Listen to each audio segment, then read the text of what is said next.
luhongba chalamdaisida ne amuk chakse lamkhale aduna ne chicken biryani lore and then ai tangkhai am jo hapchangre sibu kari pot no ai khangdi uchek la kari no ki bu ki dawi. Hi guys, good morning ma'am. Good morning ngasidi morning gi thabak se yamna chille ba ko ngasidi aine imaju ngaktang lakpiyo na haigi bane ba ko thabak inkhang khara tauraga aije luhongba ju lei ba ko ina mo hoige adugi phiron jingje winter gi phi myam puthorok pa gi phiron ke ka myam chai re ba ko ngasidi dustbin loban numit chu tai aduna dustbin ke ka puthok pa chu hore aduga morning gi thabak se loishanba hore aduduga imaju angang thabak chatpanina thengna lakane buko aduna ai imungi thabak inghang keka di loishan thoge aduga ima laga phiron keka da thubinana ba breakfast kine se je aige kaino kare peanut butter ga bread ga coffee tuga yerum amaga se charani mai than da bai puma mammi chanu patummi ba tamoge phi mayam ni loishaline ga ai de tangkhai am jo hapchangre kha da tawri yang jo aina akhoi se da pinaba angang macha gi ningtha kai ka ju khandoga sigi khaw gi da hapchalla thamma bane ba ko athaba hojikte athaba season ni athaba ge khanto thamme somda phironi yamandana kok ngaudana ai karam karam no amta gyan men tadre badugi sibu kari pot no ai khangdi uchek la kari no ki bu ki dawi masak si machin khutum je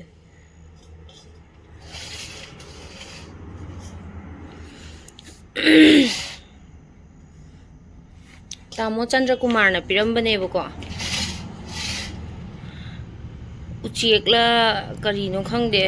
mabuk kari kara ga di loi lok thok pire ne hai khangde sumaina semjal le na pik na kak thatle aina sa je hana phutok pane ko thau yam thoe bo ko ma do aduna aina haidi hana phalang na bunglok chhogdo hange amo akai makum marang yawra ju na sumaina hapjal le a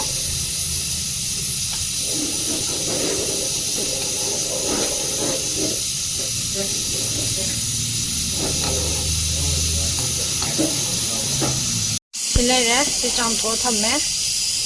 thau phajja na thui ko ai thong ba hora ai gi khang ahan ba ji thong age kui na mu season na rudra ni se sa thong ba da di dum hawe ba ko adu ge ai si da thong still du yam ka san gal le ba maroi na pang ge silere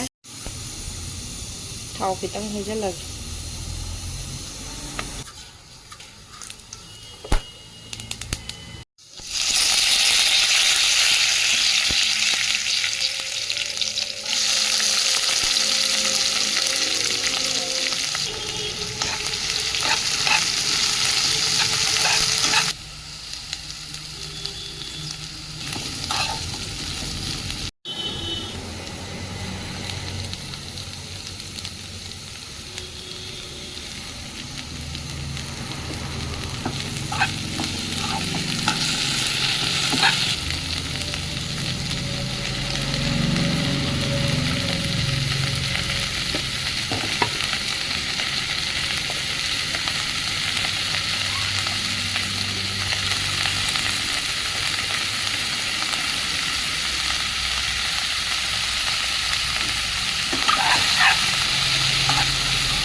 alu ga hapchangre isana ni ngai to budagi kaino video ga number nang hongre mahi hape aduga ngak soholani aduga samaroi je hapchalle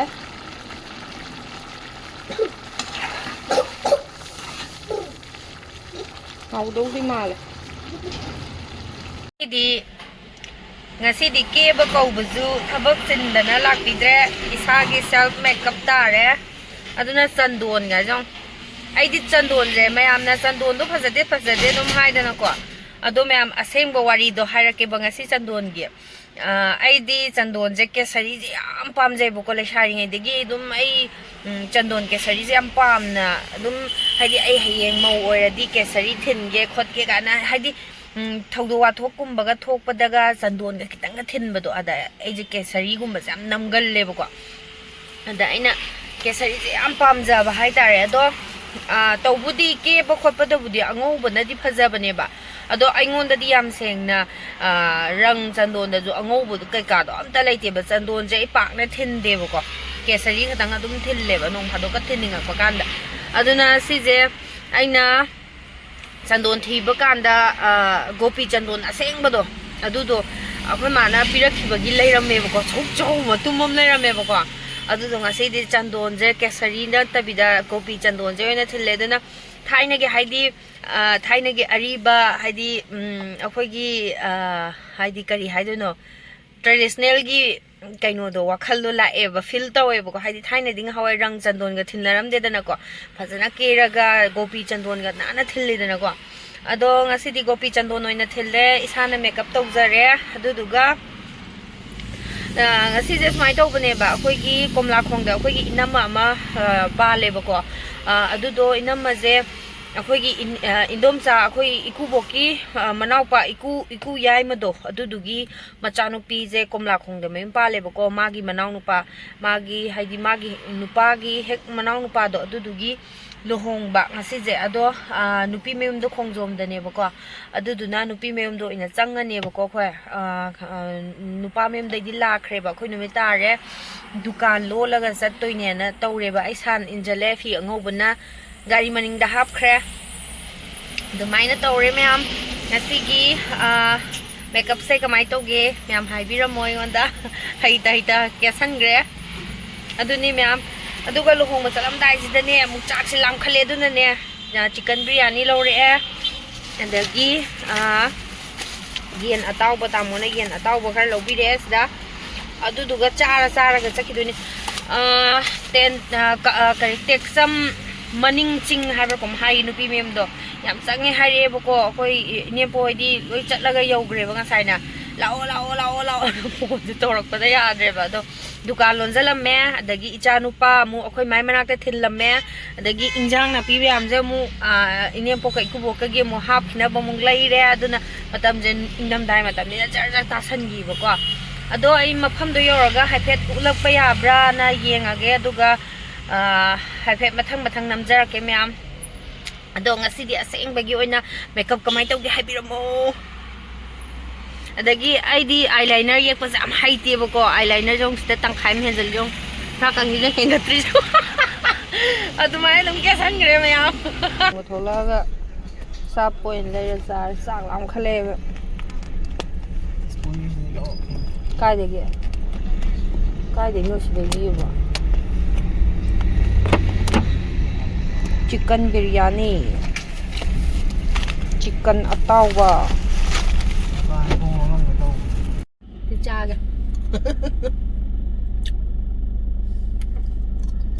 anh handang noi khali ja atai kai na te bako akhoi gi hek manakta akhoi si wangding gi akhoi bazar dai dang hagalaga biryani yom bam am lai bako mai biryani ja ai loi cha le ba nungti gi ai gi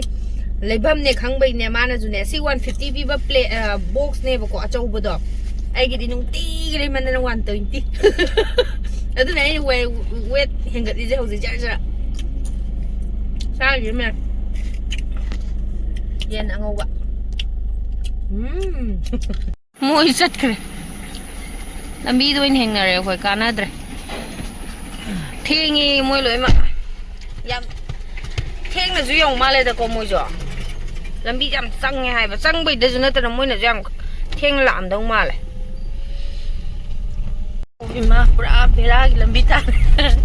tek cham har ga manung change bako thaudore khoi phamdharam dre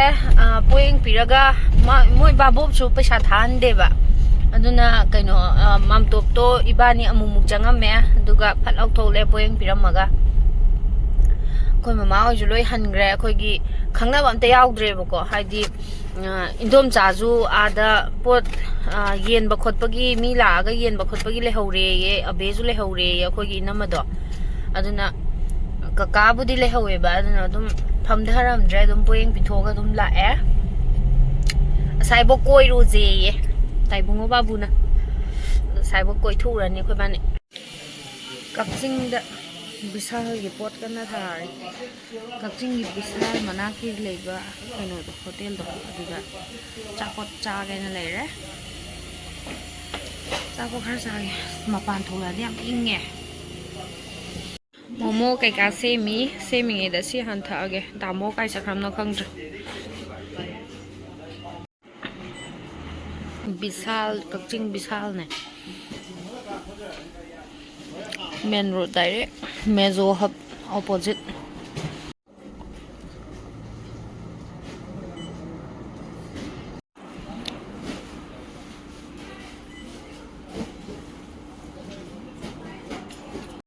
yen tau baga master chef saraga sahale mana tar cheers ai di thak pa loy ai momo charage nang chao hana hawra hana ro hawra hawe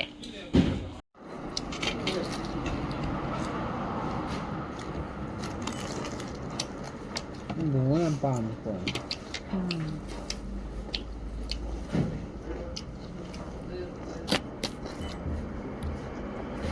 cha kìa